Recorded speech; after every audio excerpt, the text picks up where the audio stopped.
Super Bowl 55 is set, and the ultimate game in the weird-ass 2020 season is finally here. The Buccaneers, first team ever to host a home Super Bowl, should be the second team to ever host a home Super Bowl, but whatever. And the defending Kansas City Chiefs will be getting it on in 2 weeks. And there's a couple storylines I'm hyped about. This is going to be a really good game. Bucks, yes, Tom Brady is the greatest quarterback of all time. And he is way more likable without Belichick, let's be honest. And the more that Tom Brady wins, and imagine if he wins a 7th Super Bowl ring away from Bill Belichick, and the Patriots win 7-9 this year. Clearly, they miss Tom Brady. Glorious, right? But the dude has been to 10 Super Bowls in 21 seasons. How crazy is that? Potentially 7 rings. Also, he knocked out Aaron Rodgers and the greasy, grimy Green Bay Packers, and for that, we thank you. And also Bruce Arians, BA. I love him, man. I absolutely love Bruce Arians. I wish he would have been head coach of the Vikings, but instead the Vikings hired the other stubborn, never going to change his ways. Didn't get a head coaching job until later in his career because he always was blunt and tell it like it is, as well as had a legendary head coaching mentor. Yeah.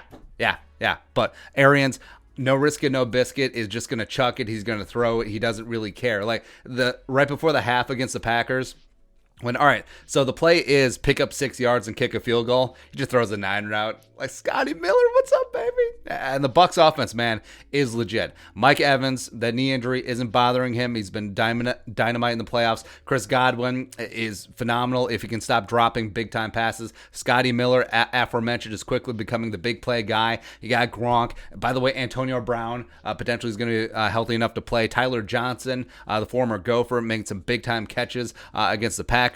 But yeah, they can score with anyone, but that Bucs defense, and we said this at the beginning of the year, all the hype is going to be about the offense and Tom Brady and Gronk and whatnot, but that defense is legit, especially that front seven, and it's going to be a tough test for the Chiefs because the Bucs can get heat up front with JPP, with Shaq Barrett, with Sue, with Golston, and the Chiefs also lost left tackle Eric Fisher to an Achilles injury, so their left tackle for the Super Bowl will be Mike Remmers. Just phenomenal. Because remember, last time Mike Remmers was in a Super Bowl, he was right tackle for the Panthers. They basically just handed the Super Bowl MVP over to Von Miller. It's like, oh, here you go, Von. Yeah. And Todd Bowles, the defense coordinator, former Jets head coach, respect. Signed great defenses all season. And I think Todd should get another chance to be a head coach, probably in Tampa, if and when Arians hangs it up. Because, I mean, Bruce, if he wins a Super Bowl here, he might just be like, deuces, off into the sunset with a cocktail and a Kangol hat. Woo!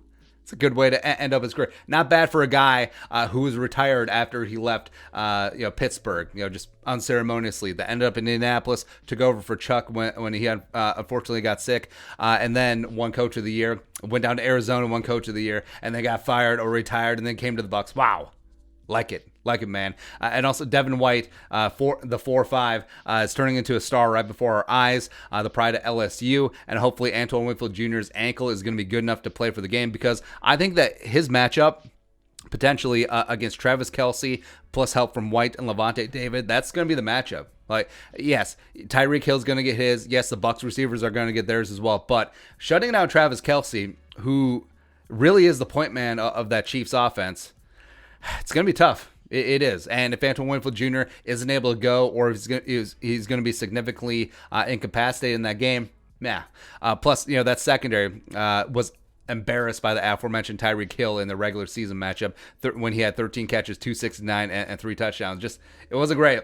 It wasn't great all around. So hopefully they got a little bit something better this time. Chiefs looking to repeat. So Andy Reid continuing the legacy, the Walrus Cuckoo Cachoo, and that just jams in the face of Eagles fans yet again. How'd you let Andy Reid out the door? Like, I understand that things get stale after a while, but dude is one of the greatest offensive minds in NFL history, and he's proven it. Finally cementing that legacy. Mahomes is only 25. He's already got a Super Bowl ring, already got a Super Bowl MVP, already got a league MVP, and if he wins the 2nd Super Bowl in a row, I think he's already a Hall of Famer. Like, that's always the barroom discussion. If this guy never played another down, would he be a Hall of Famer? I think he would be.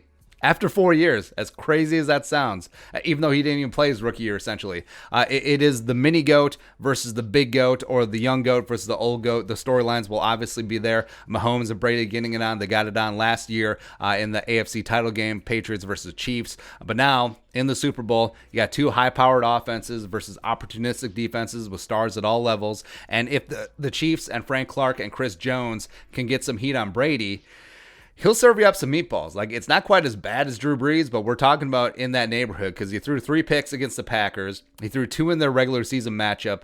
And Honey Badger in the secondary might get their mitts on one and might take one back. And that might be the swing in the momentum of the game.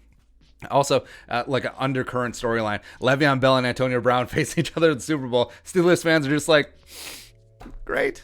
Cool. We can't run the ball, and our receivers are pain in the asses. They're just doing TikToks all over the place. Big Ben is falling apart. Great. Awesome. Again, I like this matchup because as long as the Bucs from the NFC, I was good to go. But the Bills would have been great, but they're not quite ready for prime time. Like you saw what the Chiefs did. They took away Diggs, and then Josh Allen was mortal. Like, by the way, Josh Allen takes some horrific sacks. Like, for all of his arm strength and movement skills, like, yeah, you got to fix that. But maybe next year. They took a massive step this year. They're going to be players in the AFC for a long, long time.